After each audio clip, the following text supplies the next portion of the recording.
नमस्कार दोस्तों अगर आप एक स्कूल या कॉलेज में पढ़ने वाले स्टूडेंट हैं और मैं आपसे ये कहूँ कि आप फ्यूचर में कौन सा करियर ऑप्शन को चूज करने वाले हैं, तो मैं एक गारंटी के साथ कह सकता हूँ कि आप में से 90% लोगों का जवाब होगा डॉक्टर, इंजीनियर या फिर गवर्नमेंट जॉब। इन्हीं चार ऑप्शन में से 90% लोगों का करियर ऑप्शन छुपा होता है। दूसरा, मैं ये भी गारंटी के साथ कह सकता हूँ कि आप में से कोई भी T tester, audio engineer, ethical hacker नहीं बनना चाहेगा। थ्री इडियट देश की ऑल टाइम ब्लॉकबस्टर मूवी रही, जिसमें बार बार ये संदेश दिया जाता है कि आप अपने पैशन के पीछे भागो। किसी महापुरुष ने कहा है कि कामयाब होने के लिए नहीं, काबिल होने के लिए पढ़ो।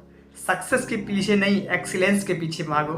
सक्सेस झंक मार के आपके पीछे आएगी। लेकिन इस फिल्म के रिलीज होने के 12 साल बाद भी अगर आज हम ग्राउंड रियलिटी देखें तो वही है कि वही 4-5 कैरियर ऑप्शंस के पीछे आज भी लोग भाग रहे हैं। आखिर क्या प्रॉब्लम आ रही है इस चीज़ को इम्प्लीमेंट करने में? क्या इसके जिम्मेदार इंडियन एजुकेशन सिस्टम है, या फिर हमारे पेरेंट्स और टीचर हैं, या फिर इसके जिम्मेदार हम स्टूडेंट खुद हैं? आइए इसी का एनालिसिस करते हैं आज की इस वीडियोज़ में। जब हम बात करते हैं इंडियन एजुकेशन सिस्टम की, स्कूल या कॉलेज में पढ़ाए जाने वाले तरीके के, एग्जामिनेशन सिलेबस की, लेकिन असल में दोस्तों ये प्रॉब्लम सिस्टम से कहीं ज़्यादा बड़ी है। ये प्रॉब्लम है इकोसिस्टम की, ये प्रॉब्लम है इन्वायरमेंट की। आइए एक एग्जांपल से समझते हैं। इस साल 2021 में इंडिया ने करीब 5 घंटे एवरेज के हिसाब से प्रतिदिन बिताए अपने फ़ोन की स्क्रीन पर। तो नेचुरल सी बात है कि लोग अपने फ़ोन की स्क्रीन पर कुछ देख रहे होते हैं तो उससे इन्फ्लुएंस हो रहे होते हैं। और जब दिन के 5 घंटे मोबाइल फ़ोन की स्क्रीन पर बिताए जा रहे हैं तो मास मीडिया का बहुत बड़ा इम्पैक्ट पड़ता है। यहाँ पर न्यूज़ चैनल भरे पड़े हैं मोस्टली 4 तरीके की वीडियोज से: politics, cinema, sports and crime. इन्हीं 4 तरीके की वीडियोज मोस्टली जनता को दिखाई जाती है। पिछले 2 साल में बहुत से इंडियंस बड़े ही प्रेस्टिजियस प्राइज जीत कर आए देश के लिए।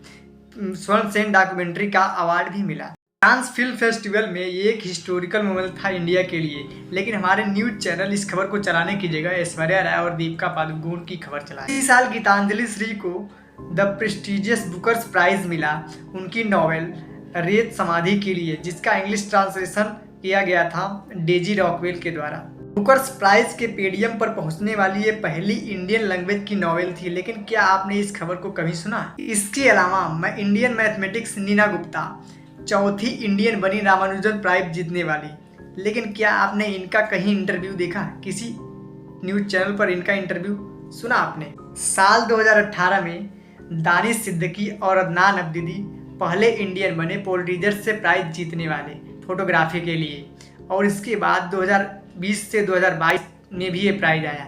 लेकिन आपको कहीं भी इनका इंटरव्यू देखने को किसी चैनल पर नहीं मिला होगा। अब ऑफ कोर्स इस चीज़ को अगर न्यूज़पेपर के फ्रंट पेज पर अगर हाईलाइट किया जाता, इन विनर्स का चैनलों पर इंटरव्यू होता, तो लोग इनसे इंस्पायर्ड होते, यंग जनरेशन इनसे पैशनेट होती फोटोग्राफी, जर्नलिज्म, लिटरेचर जैसे करियर ऑप्शंस के लिए। लेकिन नहीं, न्यूज़ चैनल्स पर क्या हेडलाइन चलती है कि ये वीडियो हो रहा है जमकर वायरल। क्या आपने कभी कौवे को रन वॉक करते देखा है? अगर नहीं देखा तो आप इस वीडियो पर अपनी नज़र गड़ा रखें। अब बताओ ज़रा, इस तरीके से बेनिफिट पहुंचेगा सोसाइटी को, और यही चीज़ हमें फिल्में मूवी देखने को मिलती है। थ्री इडियट जैसी जो फिल्में हैं वो एक्सेप्शंस हैं। आमतौर पर अगर आपने कभी नोटिस किया होगा तो फिल्मों में जो हीरोज़ का रोल होता है वो क्या होता है? पुलिसमैन, आर्मी ऑफिसर, या कभी कभार गैंगस्टर का भी रोल दे दिया जाता है। कुछ केसेस में बिजनेसमैन और स्पोर्ट्समैन का भी रोल दिया जाता है, लेकिन ज़्यादा डिटेल्स में नहीं होता है। एक और जरिया है यूथ को मोटिवेट करने का, वो है सोशल मीडिया। यूट्यूब और इंस्टाग्राम की बात करें तो यहाँ आपको वो दिखाया जाता है जो आप ऑलरेडी देख रहे होते हैं, क्योंकि उनकी एल्गोरिथम उसी तरीके से डिजाइन की गई होती है कि अगर आपने कुछ सर्च किया, कुछ देखा, तो उसी से रिलेट करके आपको चीज़ें दिखाई जाएंगी। कोई भी कभी भी आपको अनकन्वेंशनल चीज़ें अदर जॉब के लिए नहीं दिखाई जाएंगी। दूसरा फैक्टर आपकी ज़िंदगी में आता है पेरेंट्स का। अक्सर कई पेरेंट्स इस प्रॉब्लम को बदतर बना देते हैं। हमने बचपन से सोसाइटी से सुनते आया होगा कि पेरेंट्स जो कहते हैं वो बिल्कुल ठीक कहते हैं, वो बिल्कुल सही कहते हैं। और आपने भी इमोशनल फॉरवर्ड देखा होगा कि मैंने रियलाइज़ किया कि पापा जो कहते थे वो बिल्कुल ठीक कहते थे। ऐसी सोसाइटी में अगर आपने अपने पेरेंट्स से कोई सवाल किया या फिर उनसे कोई किसी बात पे डिस्कस किया तो आप पे इमीडिएटली लेबल लग जाएगा कि बदतमीज हो, संस्कार नाम की चीज नहीं है क्या। लेकिन जरा सोच कर देखिए, अगर हर बच्चे के पेरेंट्स समझदार और बुद्धिमान होते तो आज यहाँ पूरी दुनिया समझदार और बुद्धिमान लोगों से भरी होती। तो ऐसा तो नहीं हो सकता कि हर बच्चे के यहाँ पेरेंट्स समझदार और बुद्धिमान ही हैं, और इसी रीजन से कई पेरेंट्स अपने बच्चों के साथ हिट बिहेव करते हैं और कहते हैं कि जो मैं कह रहा हूँ वही मानना पड़ेगा। पेरेंट्स अपने बच्चों को पनिश करते हैं, मारते पीटते हैं अगर वो उनके खिलाफ गए तो। ऐसे पेरेंट्स ये मानते हैं कि स्ट्रिक्ट पेरेंटिंग होना बहुत ज़रूरी है, तभी बच्चे अच्छे बड़े होते हैं, डिसिप्लिन होते हैं, वेल मैनर्ड होते हैं, रिस्पॉन्सिबल और कॉन्फिडेंट एडल्ट होते हैं। लेकिन एक्चुअल में ये बात सही नहीं है। कई रिसर्च पेपर ने साबित किया है कि अथॉरिटीज पेरेंटिंग एक्चुअल में बच्चों की कॉन्फिडेंस और सेल्फ स्टीम को कम कर देती है और डिसीजन मेकिंग एबिलिटी पर इसका एक बुरा प्रभाव पड़ता है। ये मेरी पर्सनल ओपिनियन नहीं बल्कि दुनिया भर के रिसर्च ने ये प्रूफ किया है। ऐसे में जब पेरेंट्स कहते हैं कि भाई मैंने तो सोच लिया है कि मैंने अपने बेटे को इंजीनियर ही बनाना है, मैंने तो अपने बेटे से कह दिया है कि तू टाइम जितना चाहिए ले ले लेकिन तुझे यूपीएससी ही क्रैक करनी है, मैंने तो अपने बेटी के लिए डॉक्टर ही सोच के रखा है।